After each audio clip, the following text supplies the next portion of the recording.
অন্তর্বর্তী সরকারের বিমান ও পর্যটন এবং ভূমি উপদেষ্টা এএফ হাসান আরিফ মারা গেছেন।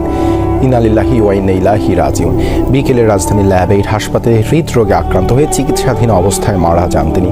মৃত্যুকালে তার বয়স হয়েছিল 83 বছর। শেখ হাসিনা সরকার পতনের পর 8 আগস্ট অন্তর্বর্তীকালীন সরকারের উপদেষ্টা হিসেবে শপথ নেন তিনি।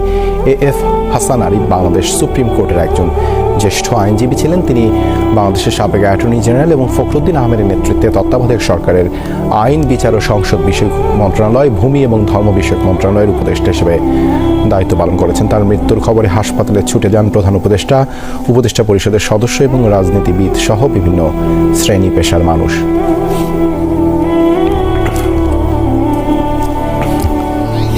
যেমন ছিল তার মধ্যে স্বচ্ছতাও তেমন ছিল। এই দুইটা জিনিস অনেক জায়গায় পাওয়া কঠিন।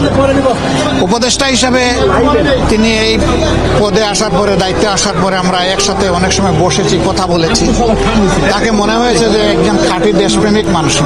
আগামীকাল সকাল 11টায় হাইকোর্ট প্রাঙ্গণে ওনার দ্বিতীয় জানাজাটা হবে। তারপরে ওখানে মিরপুর বুদ্ধিজীবীতে দাফন করা হবে। ধানমন্ডি 7 নম্বর মসজিদ বাদ এশা প্রথম জানাজা হবে। আমাদের আদিলুর রহমান ভাই আছে, আমাদের আসিফ আছে উপদেষ্টা, আরো অনেকে আছে এখানে, আমাদের আকিজ বশির ভাই আছে। আমরা সবাই এখান থেকে সরাসরি ধানমন্ডি 7 নম্বর মসজিদে যাব। আমরা কোনো প্রস্তুতি ছাড়াই, কোনো ধরনের কোনো ইয়ে ছাড়াই আমরা সরাসরি এখানে এসে পড়ছি। আপনারা দেখেছেন।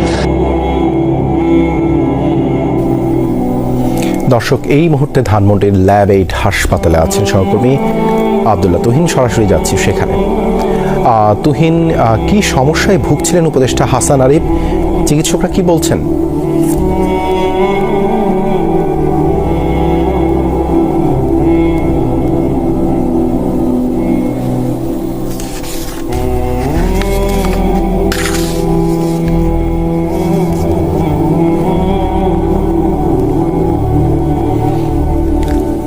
দর্শক, আপনাদেরকে জানিয়েছে যে অন্তর্বর্তী সরকারের বিমান ও পর্যটন এবং ভূমি উপদেষ্টা এএফ হাসান আরিফ মারা গেছেন। এই মুহূর্তে ল্যাব-8 হাসপাতালে আছেন আমাদের সহকর্মী আব্দুল্লাহ তুহিন।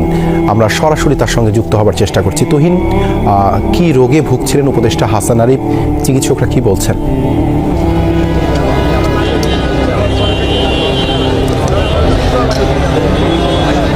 দেবাশিস, উনি দীর্ঘদিন হার্টের সমস্যায় ভুগছিলেন এবং বেলা 3টার দিকে যখন তিনি হসপিটালে এসেছেন, উনি বাসা থেকে অসুস্থ বোধ করেছিলেন। সেই অসুস্থ বোধ করার কারণে তাকে দ্রুত নিয়ে আসা হয় এবং বেলা 3টার সময় হসপিটালটিতে ভর্তি করা হয়েছিল। তো পরবর্তীতে চিকিৎসকরা বলেছেন যে তিনি এখানে মৃত অবস্থায় তাকে আনা হয়েছে। তারপরে সব